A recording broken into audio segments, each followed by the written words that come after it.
Bienvenidos, buenas tardes, buenas noches allí, disfrutando de este hermosísimo, esa reunión que estamos teniendo todos, ese latir de la esfera vital. Y en esta oportunidad vamos a darle la entrada a nuestra amada presidenta de la Fundación Argentina, la profesora María Cristina Oliva, que con tanta riqueza, con tanto camino recorrido, la verdad es de que nos trae solamente rosas y flores. Así que voy a contarles un poco, un poquitito, una pincelada del recorrido de nuestra amada Cristina. Ella es profesora, es escritora, historiadora, y es coordinadora de grupos junguianos actualmente, obviamente que es presión uno a uno, y hoy nos va a deleitar. También, antes que nada, es creadora y fundadora de la Escuela de Artes en la ciudad de Buenos Aires, Argentina. Y entre arte, escritura, nos va a deleitar con la ponencia El libro rojo de Carl Gustav Jung. Le damos la bienvenida a Cristina Oliva. Bienvenida. Gracias, María Eugenia. Qué presentación. Ahora tengo por delante un gran desafío, ¿no? De adecuar esta ponencia a semejante presentación. Pero bueno, espero poder salir airosa. Este es un tema que me apasiona y espero poder transmitir esa pasión. Por supuesto que sí, así que vamos por ello. Bueno, entonces vamos a comenzar diciendo que no todos conocen a Carl Gustav Jung y todos conocemos a Carl Gustav Jung, porque se trata de una de esas personalidades surgidas cada tanto en la humanidad que, al decir de algunos pensadores, se adelanta a su tiempo. Fíjense cuánto se adelanta a su tiempo, que este libro, que conocemos así como el libro rojo de Carl Jung, tiene ya 110 años de su creación, no de su publicación, como vamos a ver, y creemos que recién en esta etapa de la humanidad estamos en condiciones de comprender un poquito lo que allí Jung está planteando. Porque el libro rojo es un producto de el trabajo íntimo y personal que podríamos decir nos acompaña o nos incita.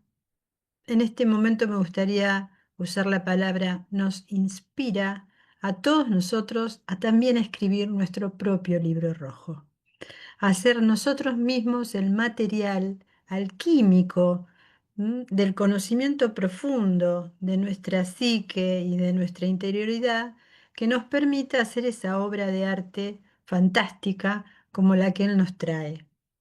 ¿Y por qué decía que podríamos decir que todos lo conocemos? Porque es a partir de los, digamos, los hallazgos más que descubrimientos de Carl Jung que hemos empezado a utilizar y ha devenido en una serie de especialidades vinculadas a la psiquiatría, a la psicología, a la filosofía, a la educación, a la sociología, a la antropología y a tantas otras ciencias sociales, particularmente, que entramos a utilizar conceptos tales como inconsciente colectivo. Yo lo termino de decir y aparece rápido una música interna que aquí en Argentina toda una generación hemos vitoreado mucho, que es una canción, Inconsciente Colectivo. Y eso nada más, no. También todas estas ciencias que hemos nombrado antes utilizan un concepto que hoy todos comprendemos y forma parte de nuestro léxico común y cotidiano, que es el de arquetipos. Inconsciente colectivo, arquetipos, sombra, camino de individuación o camino interior, la búsqueda del sí mismo, del self, el ánima, el animus, todos conceptos surgidos desde Carl Jung y desde sus hallazgos, en su propio camino de individuación.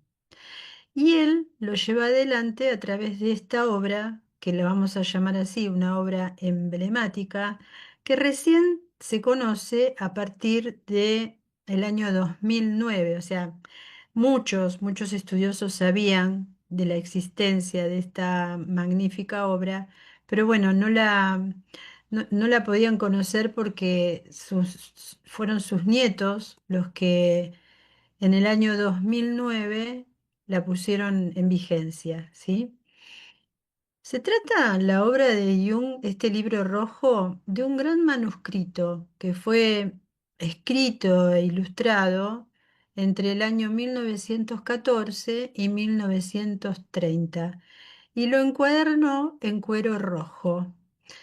No es menor ver ese color, porque estamos hablando de un tiempo crucial de la humanidad, sobre todo en Occidente y en Europa, que es las entreguerras, ¿no? 1914 a 1930 fue un periodo crucial de la humanidad. Y este manuscrito se transforma en el núcleo de toda la obra posterior de Carl Jung y el punto de partida de algo que conocemos como psicología analítica, que se opuso en determinado momento a las corrientes psicológicas creadas o surgidas, vamos a decir, desde Freud en adelante, ¿no? Aunque hubo antes con el mesmerismo y demás. En el año 2009 fue publicado en inglés y luego se publicó en español. Esta obra que vamos a ver ahora trajo como correlato una serie de situaciones que podríamos decir eh, al día de hoy, como lo dije antes, ¿no? 100 años después podemos comprender, porque como surge durante la Primera Guerra Mundial, surge en un momento en el cual Jung, que desde muy pequeño venía sintiendo una profunda devoción por la búsqueda espiritual, confronta con algo que él llamó confrontar con lo inconsciente. Hubo libros anteriores, los que vamos a llamar libros negros o libros previos, pero tenían un valor diferente al que tiene esta obra, que podríamos decir que es una obra profética en un punto y artística por otro. La obra en sí contiene 205 páginas en una exquisita caligrafía y tiene unas 212 ilustraciones muy similares, no son similares porque son particulares, pero digamos inspiradas en las obras de William Blake, ¿sí? Que un autor también de la época, y también se lo puede vincular con los conocidos como los libros de Kells, ¿no? Que más o menos en el siglo noveno, creo que en el año 800 aproximadamente después de Cristo, se dieron en abadías, en lugares muy particulares de Irlanda. Libros que actualmente están exhibidos y que son maravillosos manuscritos de la obra litúrgica, en realidad. Pero también podríamos decir que esta obra de Jung es una obra literaria, ¿sí? Porque tiene dentro de su estructura un montón de cuestiones que podríamos decir que nos incitan a novelar, a fantasear, porque es Jung quien ha utilizado este concepto de la fantasía como un elemento de sanación. Podemos sanar a través de la fantasía, podemos empezar un camino hacia el interior en lo que él llamó estados psicoides. Antes que nada, porque la verdad que meterse con el libro rojo de Jung es meterse con una obra bastante compleja de describir, ¿sí? Pero querría decir que cuando Jung comienza a escribir en su obra, anota, porque los historiadores, los biógrafos y los estudiosos de la obra de Jung nos lo hacen llegar, estados internos en forma de metáforas, ¿sí? Por ejemplo, como estar en un desierto y tener un sol insoportablemente caliente encima, lo que le hace suponer que está metiéndose dentro de la conciencia y ese sol es la iluminación de la misma. Y en esta época tan particular, y en un contexto como el de esta conferencia, de iluminar, de establecer la elevación de la conciencia, mirar a las metáforas como elementos que nos hablan, metáforas internas, de procesos nuestros, es bien interesante. En un seminario que dio en 1925, porque la obra no se conocía, o sea, todos los allegados sabían que él escribía estos cuadernos, pero no se conocía. Y en un seminario que da en 1925, eh, él recuerda que se le había ocurrido que podía escribir reflexiones en formas de secuencias, ¿no? Y en ese momento se das cuenta que él está escribiendo un material autobiográfico, pero no como una autobiografía, sino más vinculado a lo que, y acá viene lo interesante, a lo que hemos conocido como los diálogos platónicos, ¿sí? Esa forma dialógica de conversar con nuestro sí mismo, con nuestro yo más interno o con el más elevado, que esto ha visto mucho en la filosofía occidental, de la que él manejaba todos los términos, incluso vinculándose también con la filosofía oriental. Solo a modo de recordar que no solo Platón estableció y escribió desde esas conciencias dialógicas, sino que hubo otros pensadores, como por ejemplo San Agustín, que más o menos para el año 380 después de Cristo escribe los soliloquios, ¿no? Que exponen un diálogo largo, ¿sí? Y tanto San Agustín como otros comienzan hablando siempre como en forma metafórica, pero no tanto, diciendo, bueno, andando yo largo tiempo, ocupado en muchos y diversos problemas, tratando durante muchos días de conocerme a mí mismo, lo que debo hacer, lo que debo evitar, y de improviso vino una voz desde mí mismo, como un otro, ¿sí? Que desde fuera o desde dentro me habla, esclarece. Y esto es lo que Jung trata de decirnos con el libro rojo. Él mismo se pregunta, ¿qué es lo que estoy haciendo? ¿Quién es el que me habla? ¿Sí? ¿Me estoy volviendo loco? Estoy no me sale la palabra ahora, pero porque tampoco le quiero poner mucha carga a esa palabra, pero deliro, ¿sí?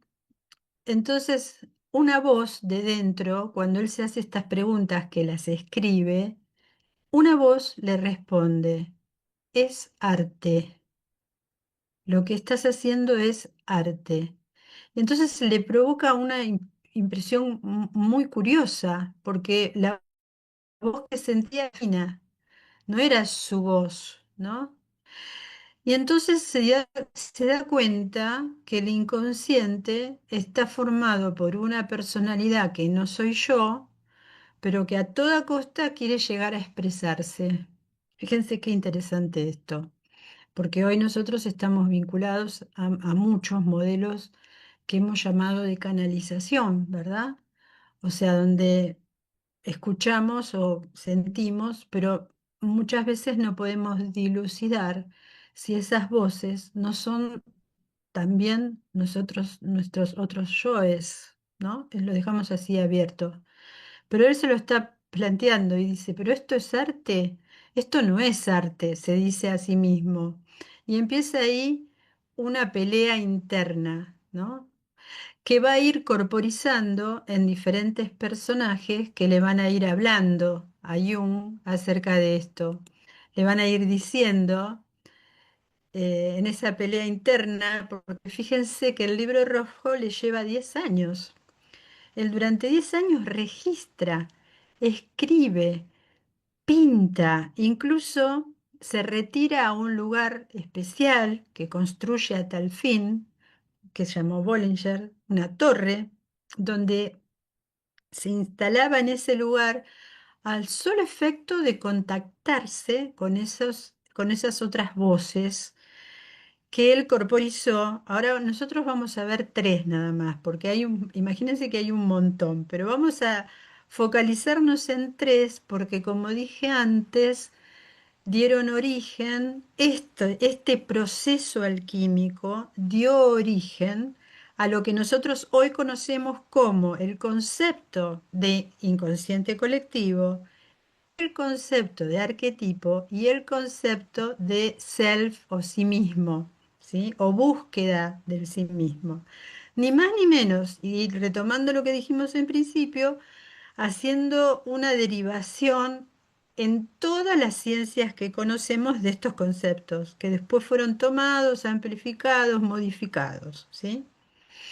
Entonces vamos a ver, él estructura, hay un proceso en la escritura del libro rojo, un gran proceso, alquímico, no cabe duda, ¿sí? Él hace alquimia con sus propios yoes y nos enseña aparte cómo hacerla, porque nos da un método que no es menor, del que todavía no hemos hablado. El método se llama imaginación activa y es sencillo, simple y nada complicado, y lo podemos utilizar todos. Y creo que esta es una de las cosas más importantes que nos trae el libro rojo, ¿sí? Porque está escrito desde la experiencia, ¿sí? No es un libro que está escrito desde la ciencia. Después, durante los 50 años siguientes, corroboró científicamente lo que la experiencia le dijo en un principio. Y esto también nos pone como una evidencia de cómo la ciencia también tiene que modificar sus metodologías. 100 años atrás, Jung nos explicaba que sin experimentar, sin tener la experiencia, ¿sí? La sola evidencia basada en las demostraciones en el campo de los otros, digamos, no tienen el mismo peso que tiene esta que él experimenta por sí mismo, ¿no?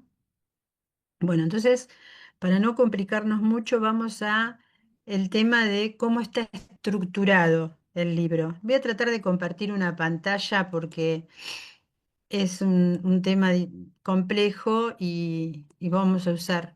La estructura del libro Primus, Visiones Iniciales y Fantasías Profundas, están registradas en una primera parte que conocemos como libros negros, ¿sí?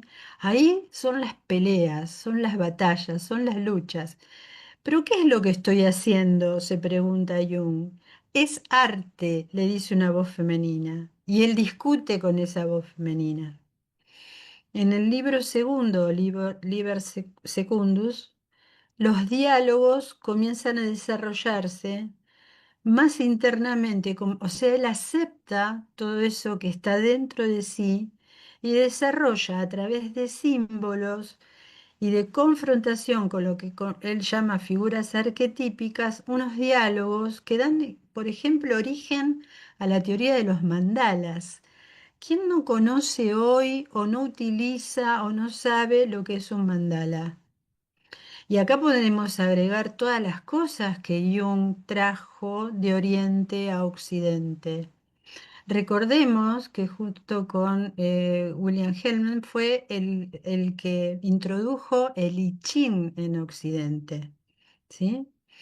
O recordemos que trajo y profundizó las funciones arquetipales del tarot, por ejemplo.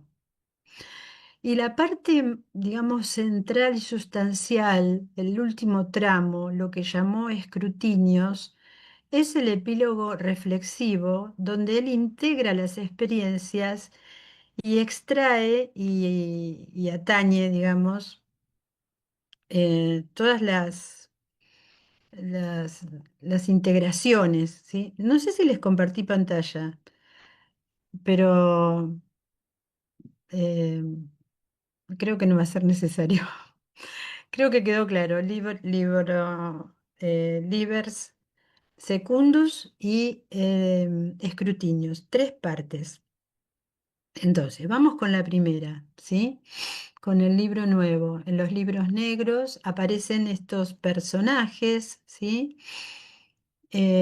Algo que no mencioné y que apenas dije con el libro de escrutinios es que él promueve que la forma que tenemos de llegar a la sanación y a la construcción de una situación más, digamos, amalgamada, de nosotros mismos es poder integrar nuestras polaridades, nuestras partes más sombrías, integrarlas, ¿sí? Y eso es lo que hace en la parte de escrutinio, ¿sí? A ver si puedo compartir pantalla. No, no importa.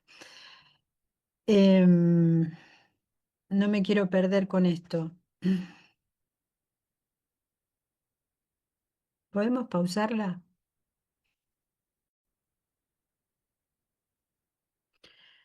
Bueno, como estábamos diciendo, esta estructura que se divide en estos tres libros, vamos a repasar el Liber Primus, como dijimos, son las visiones iniciales, esa discusión interna que tiene Jung consigo mismo, que muchas veces tenemos nosotros también con nosotros mismos, nada más que no llevamos a la práctica.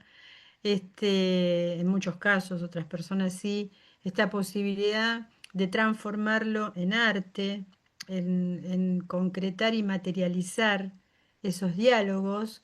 En el libro segundo, o sea, Liber Secundus, estos diálogos internos empiezan a cobrar vida en forma de conceptos, por ejemplo, el camino de individuación, los arquetipos, como hemos dicho, y en escrutinios el reflexivo epílogo logra la integración, que es en definitiva lo que Jung plantea en el camino de individuación, que es como llama al proceso al que somos invitados todos desde el mismo momento en que llegamos a la encarnación con el conócete a ti mismo.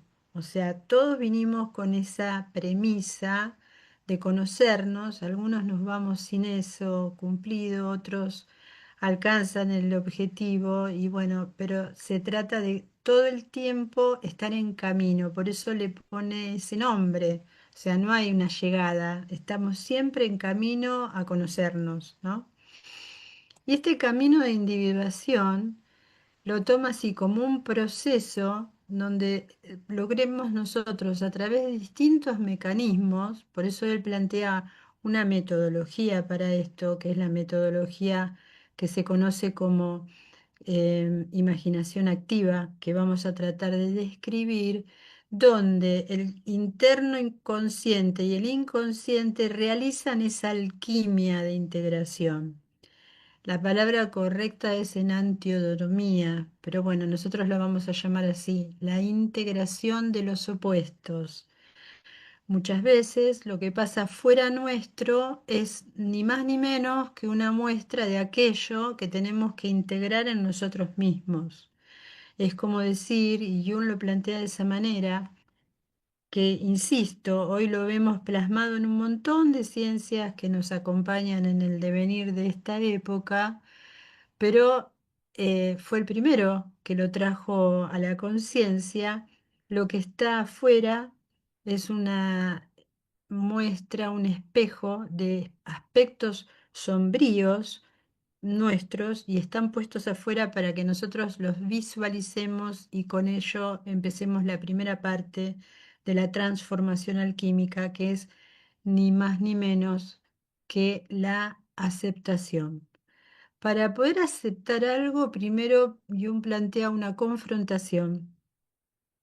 confronta con la sombra y acepta los aspectos reprimidos para que no se proyecten en el exterior. O sea, en la medida en que voy aceptando aquello que tengo reprimido, voy a mejorar mi vínculo con el exterior. Y esto no tiene un momento de culminación. Esto se extiende a través de toda la vida. Todo el tiempo estamos, según Jung, autorrealizándonos, ¿sí? Proponiéndonos una plenitud personal. Y decíamos que él no nos deja solos en el camino, sino que a través del libro rojo nos plantea y va desarrollando en los 50 años posteriores una técnica que se conoce como imaginación activa, que es una forma de hacer el diálogo, de este diálogo algo consciente, que podamos en estado de vigilia, o sea, acá no estamos hablando de en un estado meditativo, en lo onírico, o sea, en el sueño, sino en estado de vigilia, mediante una relajación, ¿no? De la manera en que logremos relajarnos, enfocar las imágenes interiores, o sea, aquello que aparece en nosotros frente a determinada situación, ¿sí? Entonces hay una relajación, evocamos una imagen y dialogamos conscientemente con esa imagen. Y luego registramos el diálogo en forma de texto, de dibujo, de movimiento, de acción, ¿sí? De acto, ¿sí? Con lo cual la imaginación activa es una forma de plasmar estas imágenes y permitirnos que hacerlas conscientes como contenidos que estaban ocultos. Perdón.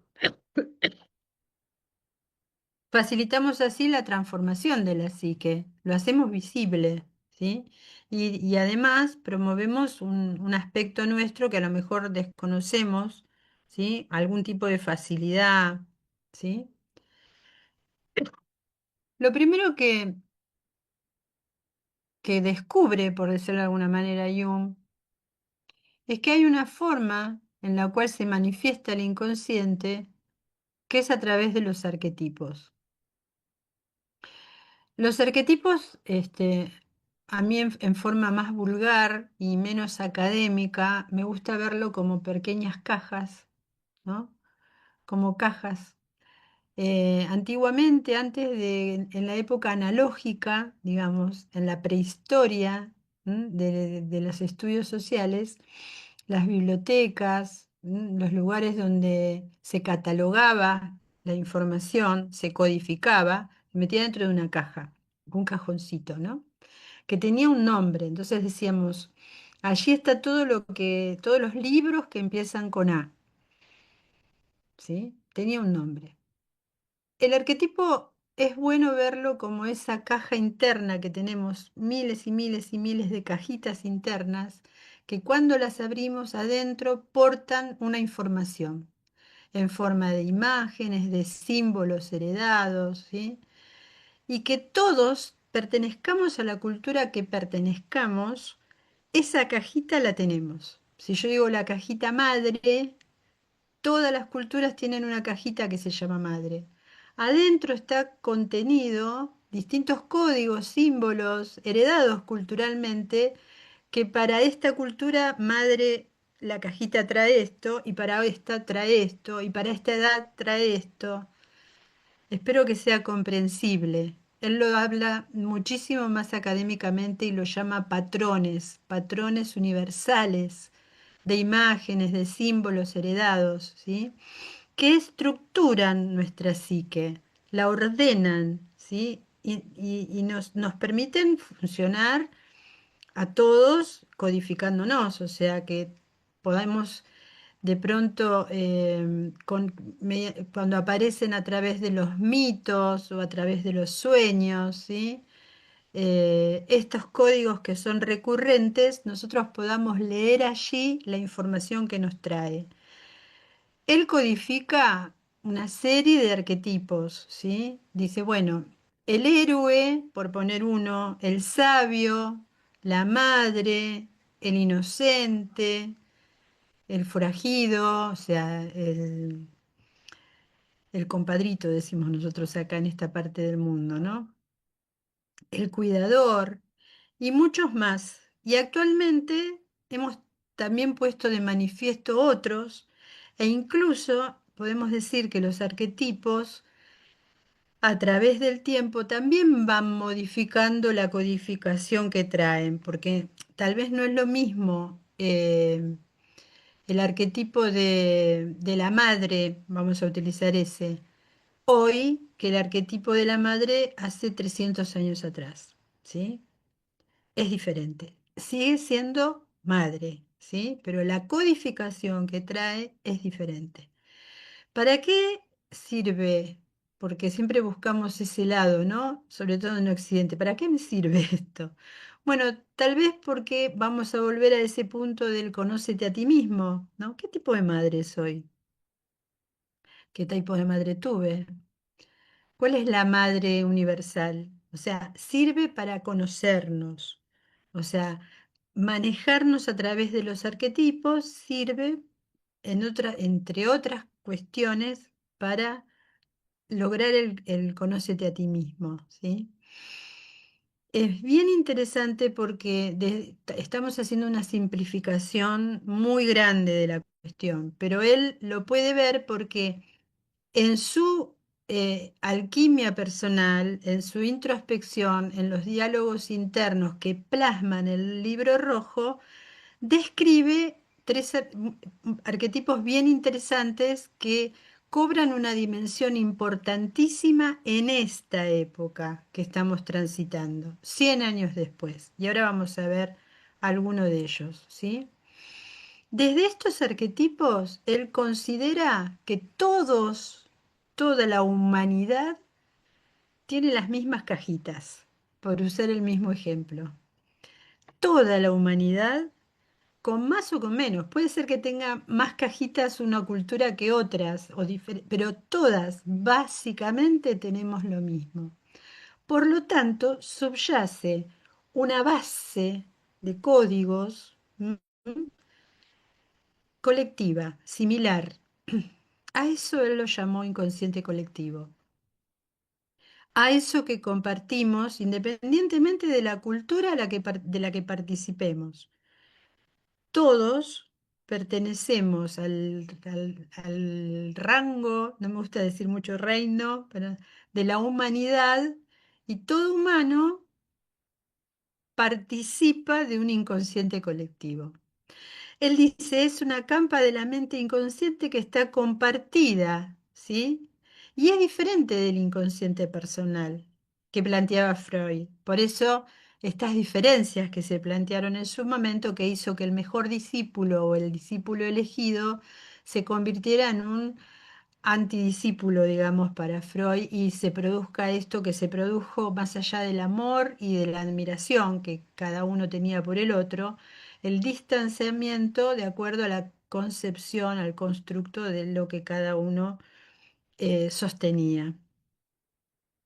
Y este inconsciente colectivo está poblado, ¿sí?, de instintos, que conforman los arquetipos que se van heredando y que van, o sea, que cuando llegamos ya tenemos algunos códigos que nos vienen acompañando de acuerdo a la cultura en la cual hemos elegido venir en esta oportunidad. ¿Y cómo se manifiesta el inconsciente colectivo? Bueno, a través de los símbolos. Por eso son tan, pero tan importantes. Y claro, acá tendríamos que hacer una salvedad entre qué es un signo, qué es un símbolo, pero bueno, vamos a decir que todos entendemos lo que es simbólico, ¿no? Lo que es simbólico es una parte, vamos a decir, como un fractal de una gran información, ¿sí? Y aparece en sueños, en las expresiones culturales de las que se trate, ¿sí? Siempre aparece lo simbólico. Y es desde allí donde podemos establecer el patrón arquetipal de cada uno de nosotros, sumándolo al inconsciente personal. O sea, somos el inconsciente personal más todo lo que subyace en nuestra psique en forma colectiva. ¿Sí? Y vamos a un arquetipo. Hay un y lo describe maravillosamente. Me gustaría en este momento poder transmitir la forma en la cual él, en determinado momento, vamos a decir que el libro rojo, como ya lo establecimos, se hace en la vigilia. O sea, él no está hablando de sueños, ¿sí? No está diciendo soñé, ¿sí? O tuve un sueño vívido. No, no, él está promoviendo a través de la imaginación activa un estado psicoide que le permite ingresar a las cajitas que tiene y ponerle otros códigos y otros símbolos y descubrir allí qué es lo que lo habita a él, qué lo habita. Y entonces se encuentra con que en la primera oportunidad le llama la atención un anciano con alas, ¿sí? Primero apareció en un sueño, ¿sí? Y luego él lo convoca, o sea, él lo ve, dice, yo soñé con, pero ¿vivirá o no vivirá dentro mío? ¿Estará o no estará? ¿Sí? Y es Filemón, porque es el nombre que le puso, ¿sí? A este anciano tan especial, este anciano alado, es Filemón el que lo guía, es el que al que le pregunta todo el tiempo acerca de su vida, acerca de las cosas más importantes, ¿sí? Es una fuerza interior muy poderosa, que es el mismo y no lo es un estado superior de su yo, que es convocado en momentos claves y no tanto, a veces por las cosas más nimias y más superfluas, como las podemos ver en el libro rojo, y es el arquetipo del sabio. O sea, si le podemos poner, él lo pone dentro de ese lugar. Filemón es el sabio que vive dentro de ahí. Y, y es el que expresa lo que el alma, ¿m? De Jung está necesitando decirle al Jung de la vigilia, ¿sí? Porque es como, Jung lo describe de esta manera, como un custodio de su tesoro, del tesoro interior, ¿sí? Ese es Filemón. Es maravilloso ver las pinturas, los dibujos de Filemón, por supuesto los diálogos, ¿no? Con Filemón. Aquí hay un arquetipo, el sabio, pero también ese sabio a veces aparece con una joven bella, a la que Jung llamó Salomé, porque las corporizó, o sea, la dibujó, la pintó tal cual la veía y la convocaba, ¿sí? Salomé siempre acompañaba a Filemón, iban juntos, ¿m? Él los podía ver y discutían también entre ellos acerca de algo de lo que le tenían que decir a Jung, ¿sí? Y tiene el poder, Salomé, del ánima de Jung. Y aquí vienen dos arquetipos importantísimos en las descripciones del constructo que hace Jung, que es ánima y animus, ¿no? Dos arquetipos. Todo varón tiene un ánima, toda mujer tiene un animus. O sea, hay una parte de la psique del varón que es femenina y se llama ánima para Jung. Le puso ese nombre inspirado, ¿sí? En la forma en que latina de decir alma. Toda mujer tiene un animus, que es la parte masculina de su psique. Y la integración de ambos, de ánima y ánimus, en un ser, ¿sí? Es la completud de su estado de conocimiento pleno. Cuando logramos integrar nuestra parte femenina si somos varones o nuestra parte masculina si somos mujeres. Y cada vez que aparecía Salomé era porque le traía una respuesta a algo que tenía que ver con la pasión, con la energía vital, con lo profundo, ¿sí? Porque él estaba viviendo a lo mejor un pensamiento o una etapa demasiado racional, entonces necesitaba a Salomé. Y ahí convocaba a Salomé, que le daba la respuesta a aquello que él estaba viviendo en ese momento como extremadamente racional. Y un tercero que aparece, aparecen muchos más, pero al que nos vamos a detener es en esta figura que muchos catalogaron como oscura, ¿sí? Como peligrosa o como que él en ese momento estaba demente directamente, ¿no? Porque se le aparecía una serpiente negra, ¿sí? Acá usamos el término Elías porque a veces a Filemón él lo llamaba Elías porque Filemón se le presentaba como un profeta. Muchas de las ideas, que por eso decimos que el libro rojo es algo profético, muchas de las ideas que plantea posteriormente Jung en su etapa más productiva, tanto como investigador como escritor o filósofo, si se quiere, están muy vinculadas al profeta Elías. Entonces, a veces a Filemón lo llama Elías, ¿sí? Porque Filemón se le presenta con grandes profecías, como nos sucede a veces a nosotros también, porque no vamos a hablar de las profecías, no sé, del fin del mundo, o en este caso de que el advenimiento de una próxima guerra. Estamos hablando entre 1914 y 1930, ¿sí? Había un compendio ahí de mucha tensión en la Europa central que le hacía profetizar esto que iba a pasar. Estamos hablando de profecías de la vida cotidiana, ¿sí? De lo que esto va a ser así, o sea, esto va a suceder de esta manera. Nos vamos como anticipando. Nosotros también tenemos a nuestro Elías, a nuestro Filemón, o el nombre que le querramos poner cuando descubramos ese personaje. Pero la serpiente en sí, que acompaña a Elías y a Salomé en algunas visiones del libro rojo, es el instinto, porque la elección que hacemos de las acciones provenientes de estas grandes profecías están vinculadas al instinto transformador del inconsciente, porque el inconsciente es un motor, ¿sí? En los cuentos, en los mitos, en las leyendas, el inconsciente está vinculado al mar, a las profundidades oceánicas, ¿sí? A eso que nos da temor de ir metiéndonos adentro porque podemos ahogarnos o nos falta el agua, pero ahí están todos los tesoros ocultos, ¿sí?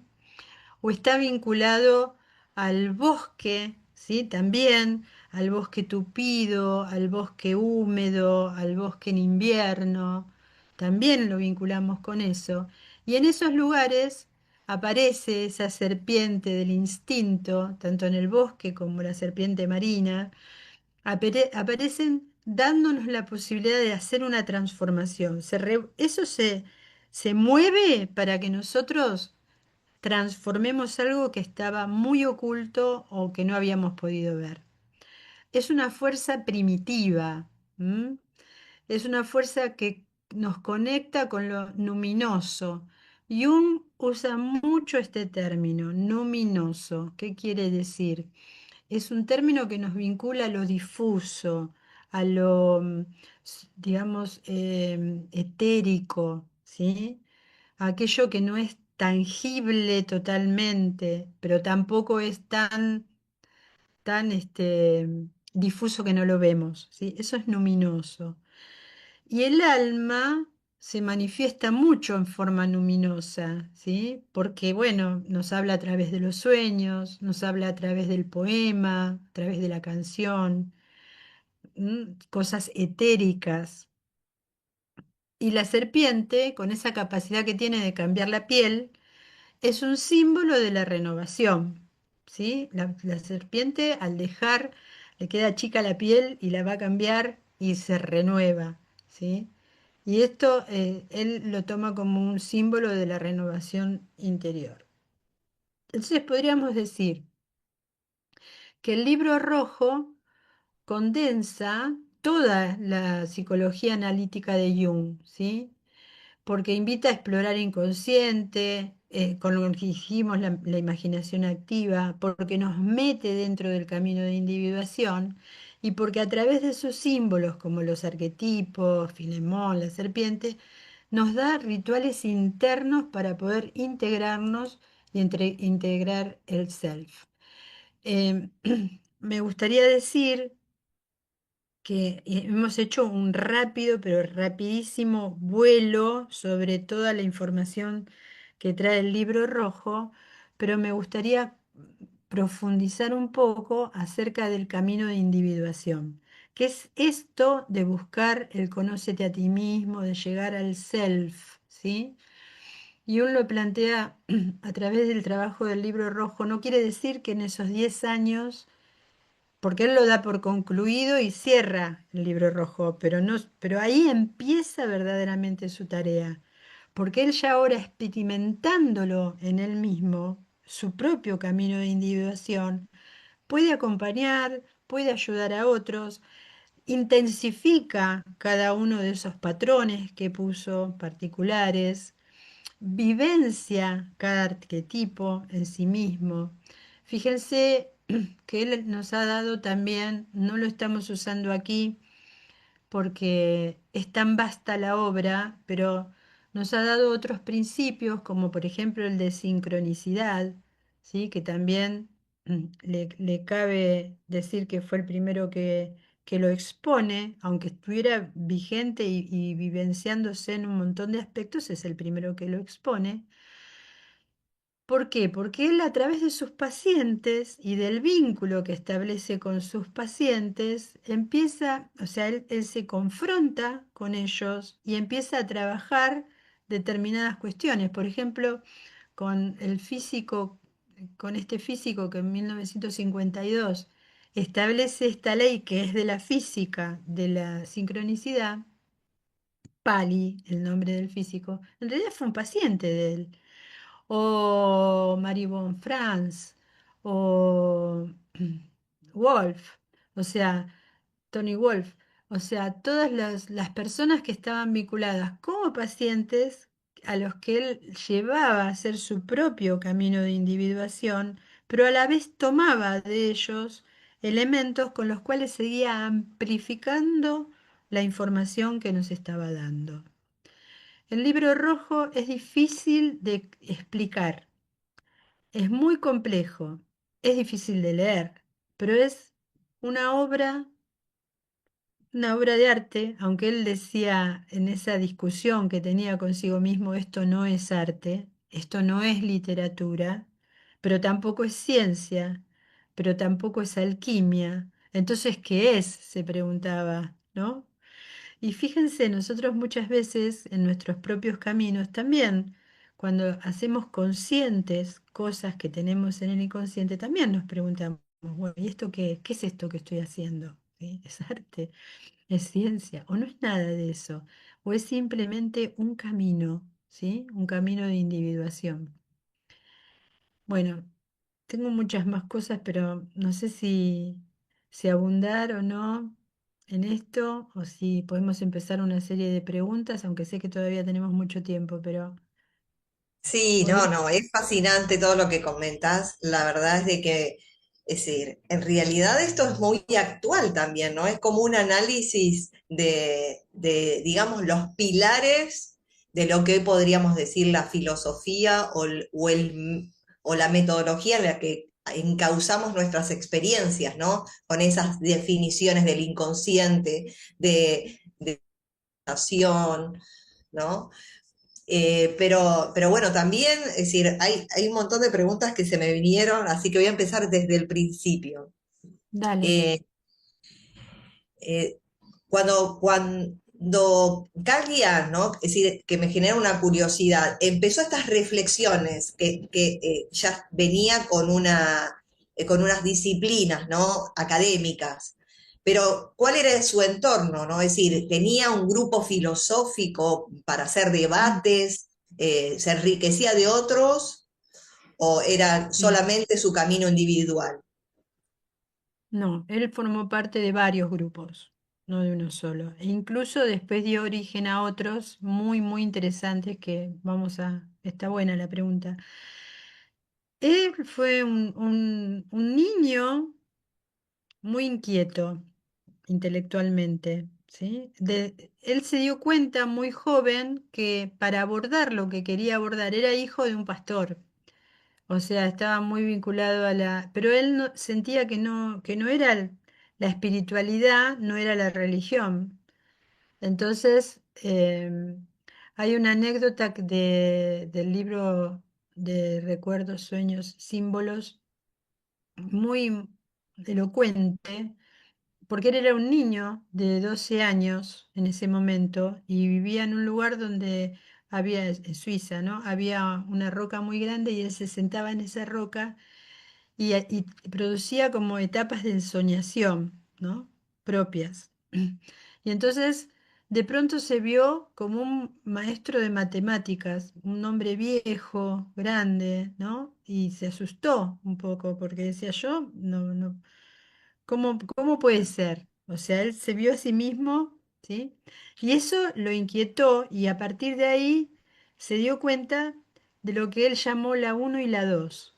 O sea, dijo, era como decir, tengo dos personalidades, que no es la mejor manera de describirlo, ¿no? Claro. Pero cuando soy la uno, soy un niño que juega con otros niños en esta roca. Y cuando soy la 2 soy como un viejo matemático que sentencia determinadas cosas. O sea, para una criatura, entonces se dio cuenta que solo no podía hacer eso.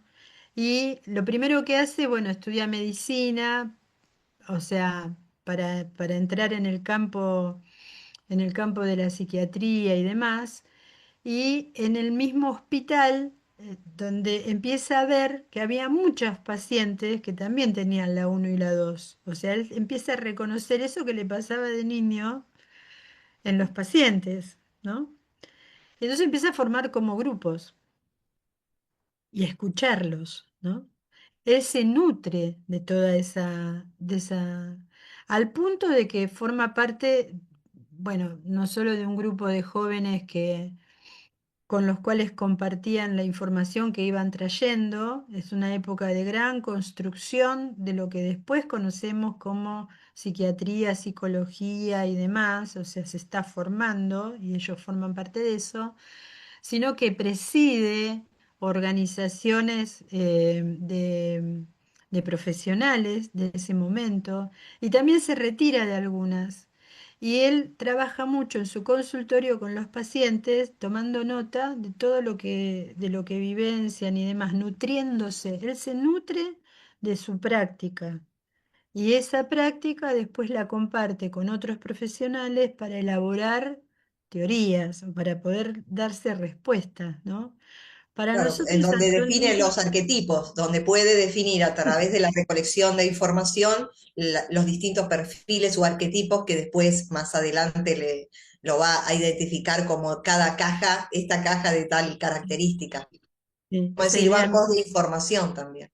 claro, también puedes usar, hay otros autores, yo uso la caja porque me resulta gráfica para explicarlo, pero hay autores que lo toman como la antena de una radio, o sea, el arquetipo es sintonizo madre, sintonizo héroe, y entonces hay una antena que me permite acceder a lo simbólico de la madre, a lo simbólico arquetipal, ¿no? También hay Siendo uno muchas la maneras. antena, siendo Sí, uno la antena que recibe esa señal exactamente, esa característica. Después seguro. el tema, Perdóname, cuando la sintonizás. claro, O sea, es cuando vos decir, sintonizás porque estás buscando, porque acá en todo momento hay que ver que la pulsión que subyace en esto es la búsqueda del conocimiento de sí mismo. Sin esa pulsión, toda esta información no está presente en la vida, o sea, pasa, sí, no es nos, decir, esa no nos inquietud enteramos. de búsqueda, Mm, de lograr una comprensión quizás en aquel momento, un panorama un poco más amplificado. mm, La segunda inquietud que tengo es respecto de esta imaginación activa, ¿no? Es mm, decir, se habla que es una metodología, pero que sana. Es decir, él llegó a esa conclusión de que esa metodología activa, que tenía un método y que vio la conclusión de la sanación. Absolutamente, por eso el método, dentro de lo que se conoce como psicología analítica, un puntal central, que después se fue derivando en distintas otras prácticas, que ahora podemos dar cuenta de ellas, pero que surgieron desde allí. ¿Por qué sana? Porque en el mismo momento que vos haces consciente algo que está en tu inconsciente, desaparece. Vamos a suponer, es como un monstruo, es como enfrentarte a un monstruo. Tu monstruo, no sé, se llama miedo a, punto suspensivo, ¿sí? Resulta que yo no sé qué es lo que me pasa, pero cuando entro en la imaginación activa y aparece una imagen simbólica y yo la materializo a través de lo que sea, incluso el cuerpo, por eso hay muchas actividades corporales, ¿sí? Que nos permiten bailar, muchas actividades corporales que nos permiten materializar aquello que simbólicamente se presentó, se esfuma, porque la sombra, que es el arquetipo, porque todos estos son arquetipos, o sea, él los menciona, pero la sombra es un arquetipo. Él carga de contenido a la sombra, ¿no? Todo aquello que está en nuestra sombra, en el momento en que lo iluminamos, y esto es hacer consciente lo inconsciente, desaparece como tal. Con lo cual, si es algo que te está hac- haciendo padecer la ausencia de luz, o sea, la falta de salud, porque Ujú. la falta de luz implica la no salud. Yo Exacto. lo ilumino y mágicamente desaparece, por lo tanto restablezco mi estado de salud, con más o con menos, por supuesto, siempre sabiendo que detrás de esa sombra hay otra, y atrás hay otra, y atrás hay otra, y Sí. que por eso no es que llegamos a un resultado, ¿sí? Pero esto que vos traes, el tema de la em, sanación a través de la metodología de la imaginación activa, se puede comprobar en otros desarrollos que fueron posteriores a Jung, pero surgidos de allí como los transpersonales, por ejemplo, la Gestalt, o el psicodrama, que hoy está tan vinculado a experiencias que conocemos como constelaciones, biodecodificaciones, ¿sí? Que están vinculadas precisamente a ponerle el cuerpo en forma dramática, o sea, el drama como el teatro de operaciones, ¿no? Por ejemplo, el psicodrama. Jung no hizo el psicodrama, pero los jungianos sí, o sea, todo lo que se derivó de estas teorías, digamos. El psicodrama como tal, en forma sintética, sencilla, implica restablecer un locus y un status, o sea, restablecer un lugar y un estado donde se juega una escena y se modifica. A ver si lo explico. Sí, sí, Nos sí. reunimos, ¿no? Y entonces decimos, bueno, fulano de tal, que va a ser el protagonista de esta obra de teatro, por eso decimos drama, Bien. fulano de tal, nos cuenta, ¿sí? ¿Dónde está? Y entonces nos describe un locus, un lugar. Estoy en la playa, es el año tal y demás, ¿sí? ¿Y qué pasa? ¿Y cómo estás? Entonces nos describe un estado. Estoy contento porque voy a ver a fulano, voy a ver a Mengano. Restituimos en forma imaginaria un lugar y un estado, promovemos un drama, o sea, movemos allí esa información y modificamos el locus y el status. Y con esa modificación que producimos generamos conciencia. Y con esa conciencia, sanación. Lo hice muy sintético, No, ¿no? no, sí, se recrea la situación conflictiva, se recrea situacionalmente y se revive de nuevo, ¿no? Entonces, y se actúa. ficticiamente, pero no tan ficticio, ¿no? Es No, decir, no, el drama, o sea, el drama de la vida, el drama como tal, ¿sí? No implica, o sea, ¿quién dice que es verdadero y que no es verdadero? ¿Quién dice que es real y que no es real? ¿Quién dice que lo que está sucediendo ahora no es exactamente igual a lo que sucedió, ni está sucediendo en este momento?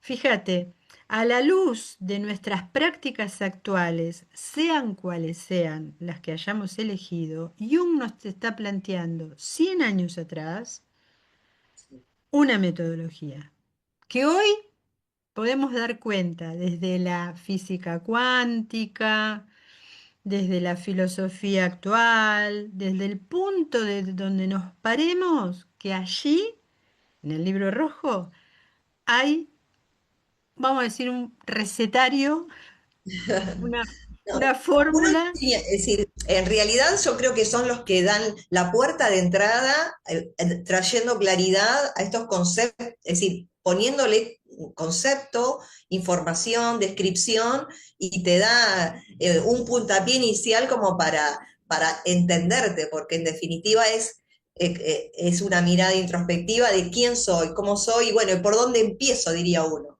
¿Por dónde empiezo? Y lo que aporta Jung es un comienzo ordenado, ¿no? Un Eh, método, un sí, método. Lo que hay que ver es totalmente. eso.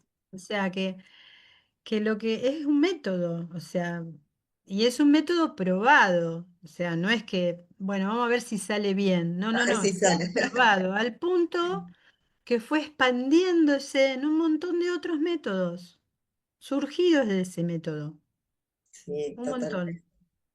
Mm. También una de las curiosidades que me llamó mucho es el comienzo de las voces, ¿no? Él pudo, es decir, hablaba con una sola persona, hablaba con su voz misma, porque ahí podríamos decir en esto que hablabas al principio, está medio distraído, ¿qué es lo que le está pasando? ¿Cómo que empieza a hablar consigo mismo?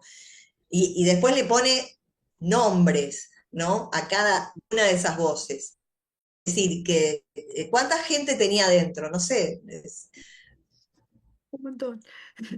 Eh, no, en el libro rojo van apareciendo distintos personajes, ¿no? Pero estos son los centrales, o sea, los actores principales son Filemón, Salomé y la serpiente negra. Ujú, Son los centrales, son los que lo acompañan y los que lo siguen acompañando, o sea, que él pueda describir.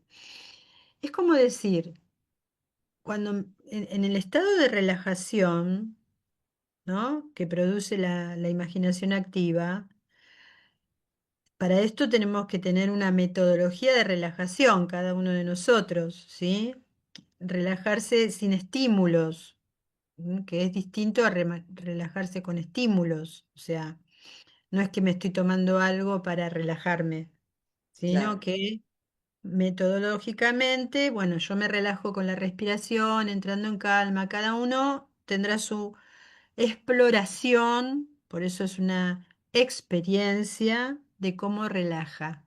Él se relajaba, no quiere decir esto que no haya probado con determinadas sustancias y demás, o sea, él fue un investigador, pero claro, él logró, se relajaba y en el momento de la relajación aparece la imagen. Cualquiera de nosotros que medita o se relaja sabe que es así. ¿Sí? El tema es que le aparecía también auditivamente, como respondiendo a sus preguntas. O sea, cuando él dice, pero se pregunta, ¿pero yo qué estoy haciendo? Esto es una autobiografía. O sea, estoy escribiendo mi autobiografía, ¿sí? Y la voz femenina le dice, es arte, ¿no? Entonces él reconoce una voz femenina, la reconoce como que no es una voz suya. Pero aparte es una voz suya, es su voz femenina. Entonces hay claro, como una mujer viviendo adentro mío. Nosotras las mujeres podríamos decir que en estado de relajación, ¿por qué nos aparece una voz masculina? claro. Sí, no, igualmente ahí se me genera, yo digo, bueno, él llegó a entender que todas esas voces provenían de sí mismo. Bueno, Sí, sí, parece una obvio. obviedad, ¿no? Pero Sí, en vez sí. de no, claro, Él no Por más que habla le de puso que, él no nombre, habla, ¿no? él no dice canalicé a un ser que no quiere decir que él no tenga contacto, porque lo ha tenido con otras. Hay un libro, yo todavía no hice mi tarea con eso, lo tengo hace muchos años pendiente. Un libro que fue casi póstumo, porque Jung murió en 1961 del siglo pasado, 1961. Para esa época, recordemos que a la Luna se llegó en el 69, ¿verdad? O sea, estamos como en los albores, en una época de exploración espacial, ¿no? Él ya se había dirigido a Estados Unidos y bueno, pero empieza a hacer un trabajo en los últimos años de su vida con sus pacientes, como siempre, registrando y registrando lo de sus pacientes, y escribe un libro que se llama De lo que se ve en el cielo, que no es muy conocido y que los junguianos en general no trabajan sobre ese libro, que es como una gran locura de lo que se ve en el cielo.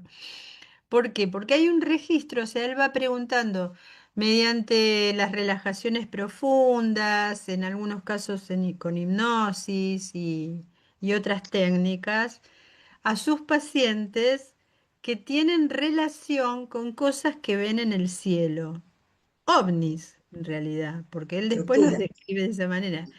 Estructuras para nosotros, ¿sí? Pero ovnis para que lo entienda todo el mundo. Sí. Y hay una descripción fantástica, o sea, él ya se está adentrando, o sea, ya está abandonando ese plafón, pero él en todo momento reconoce que Filemón, ¿sí? El profeta, es una parte de su sí mismo.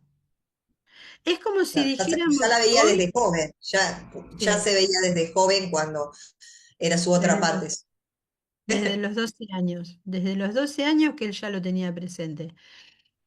Podríamos decir hoy, en términos de lo que nosotros, el lenguaje que usamos actualmente, una conexión muy grande con su yo superior, al punto de que él dialogaba y lo guiaba en la vida. Filemón lo guía, le va diciendo lo que tiene que hacer, lo que él le consulta a Filemón.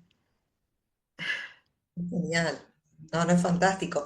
No, y aparte también, es decir, cuando hablaba de los arquetipos, esto de que si bien hoy nos sirve como, es decir, ¿qué madres sos hoy, ¿no? O qué madres éramos hace 30 años atrás, 40 o mucho más atrás, ¿no? Nos sirve como realmente como como decís vos, el método, ¿no? Y cómo se va, es decir, no tiene fin porque se va reactualizando, porque a medida que vamos transitando y vamos desarrollándonos, también nos definimos con esas características. Claro. La, Hay la- algunas, sí, perdóname, hay algunos, porque el yugianismo tiene distintas escuelas, digamos, unos que siguen los arquetipos, otros profundizan sobre el camino de individuación, ¿no? Hay variables en el camino que se fueron trazando los seguidores posteriores a Jung. Pero en el campo de la psicología arquetipal, el tema de la madre ha sido muy descripto, ¿no? Entonces está, por ejemplo, la madre demasiado buena, ¿no? Es tan buena, qué buena madre es.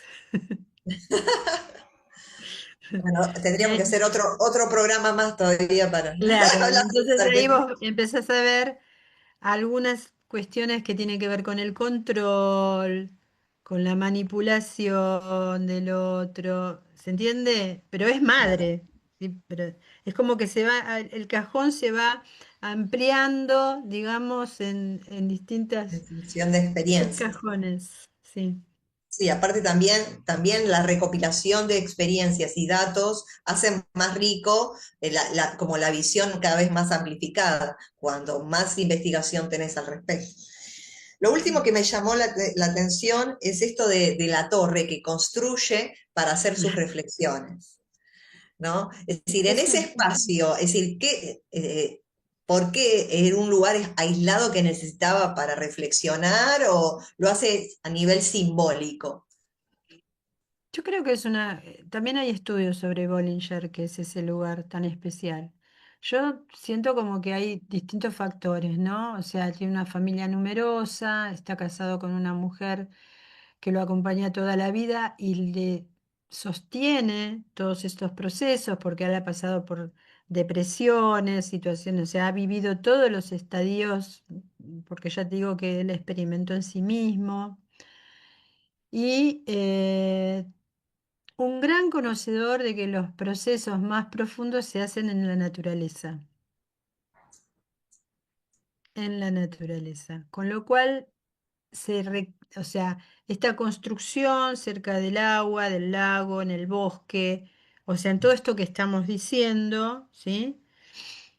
Él insta a sus pacientes a hacer su Bollinger, o sea, a buscarse el lugar, un lugar específico, ¿no? Donde el contacto con la naturaleza, sea como sea, y que le permita entrar en estados de profunda relajación, ¿sí?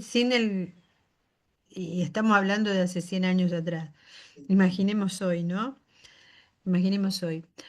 Bollinger ha sido muy importante, existe, es un museo actualmente y es bien interesante de ver.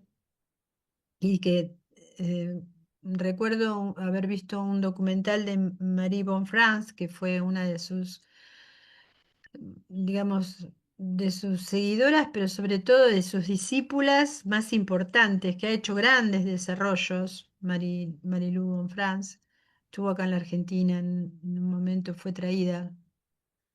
Ella explica qué sentía cuando iba a Bollinger y por qué se hizo uno ella también, ¿no? Ah, Está te muy copio. bueno. Está muy bueno, ¿no? Porque era como una solución. Y una cosa que queda por decir, él promovió unos encuentros fantásticos en esto que vos decías, cómo se nutría, cómo se alimentaba de las ideas de los otros, ¿no? Profundo conocedor de los libros sagrados, de Oriente, de África, o sea, innumerable la experiencia que recoge. Pero, ¿cómo se nutre? Se nutre a través de un encuentro que hace en una pequeña isla cerca del lago, que se llama, el lugar se llama Éranos, y allí, durante 3 días, una vez al año, eso me hace acordar a la Conferencia Mundial de la Paz y de la Luz.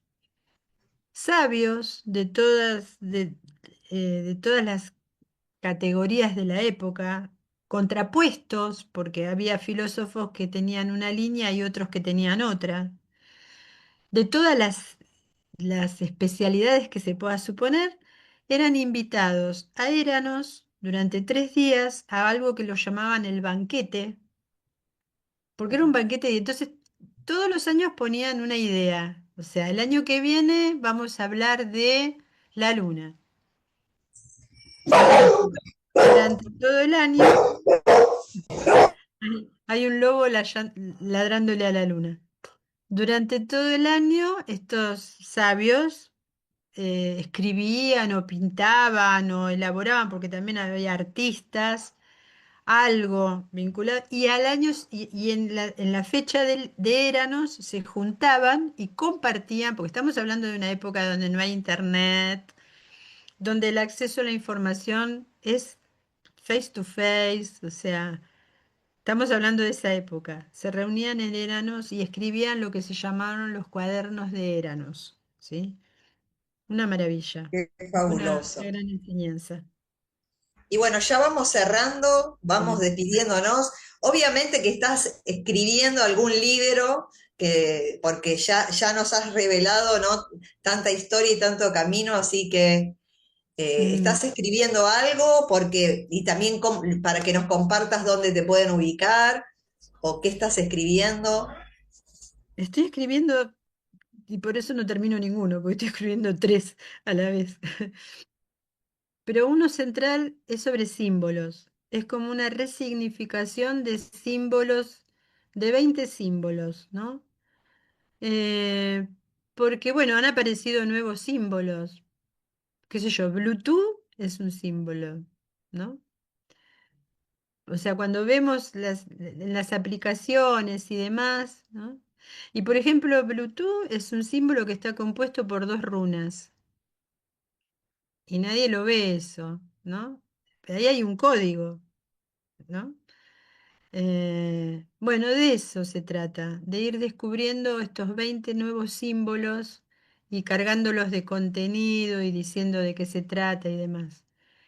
Y después otros, los otros dos también están dentro del mismo, de la misma tónica, ¿no es cierto? Ya no son libros académicos, son al alcance de cualquiera y tratan de dar vuelta un poco la información, amplificarla y demás que tenemos actualmente. Bueno, pero vos fíjate que el camino de Jung, en realidad, él pudo plasmar mucha análisis, recopilación de datos, hacerlo prácticamente científico. Y bueno, también los textos que vamos plasmando nosotros también son referencia para los que vienen después, ¿no? ¿No? Absolutamente. Y Sí, son son puertas que son uno nuevas va abriendo. codificaciones, sí, nuevas codificaciones. Así que Y sí, sí. así Y después nos nada, expandimos tengo juntos. un canal de YouTube donde voy subiendo todo lo que hago de distintas maneras. Y bueno, ahora es eso. Entre Sí. mundiana. Entre mundiana, porque es un ser que vive entre mundos. O sea, no vive en un mundo, vive entre mundos. Entre diferentes mundos. Así que es entremundiana. Bárbaro. Bueno, te vamos despidiendo, ¿no? Bueno, Agradecidos por tanta riqueza, por tanta reflexión y bueno, ahora hacer nuestra tarea de ver de dónde vino todo esto, ¿no? hacer Así que tu propio muchísimas libro rojo. sí, gracias al Libro Rojo, gracias a Carl. Sí, Hay que gracias. agradecer mientras se pueda, ¿no? Y gracias a la Fundación Uno a Uno que nos permite estas oportunidades de transmitirnos entre todos, enriquecernos y hacer nuestros propios banquetes como enéranos. Por supuesto, gracias a la Fundación Uno a Uno, que bueno, que nos convoca en esta siembra de paz, de conocimiento, de sabiduría y de luz. Así que nos vemos hasta la próxima ponencia. Que sigan todos bien.